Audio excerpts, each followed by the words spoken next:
Here. అండి. Hi అండి. Hi. Happy birthday and I'm Anjali from TFPC. Thank so, you అండి. బేసికల్‌గా అంటే లైక్ లైఫ్‌లోకి ఒక పార్ట్నర్ వచ్చిన తర్వాత మన ఇండస్ట్రీలో ఏంటంటే చాలా వరకు లక్ మీద ఎక్కువగా డిపెండ్ అవుతూ ఉంటారు. సో, రాసియా గారు ఈ లక్ విషయంలో ఎంతవరకు కలిసొచ్చారు? మీ ఒపీనియన్ ఏంటి? And one more question. So, 'కా' అన్న స్టోరీ సెలక్షన్స్‌లో ఆవిడ ఇన్వాల్వ్‌మెంట్ ఎక్కువగా ఉందని వినిపిస్తుంది. సో, ఏమైనా సజెషన్స్ ఏమైనా తీసుకున్నారా? ఆహ్, ఖచ్చితంగా అండి. తను ఉండడం వల్ల ఎప్పుడూ లక్కే. ఫ్రమ్ 'రాజావారి రాణి' గారు she is always been with మీ.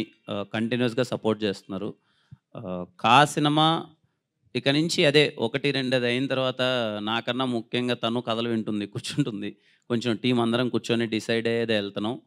'కా' అనే సినిమాలో తన పాత్ర చాలా ఎక్కువుందండి. దగ్గరుండి అన్నీ చూసుకునింది తను. ఓకే. మళ్ళీ 'రాజా గారు, రాణి' గారిని కలిసి ఆన్ స్క్రీన్ మేము చూడగలమా? మళ్ళీ నెక్స్ట్ ప్రాజెక్ట్ ఎప్పుడు?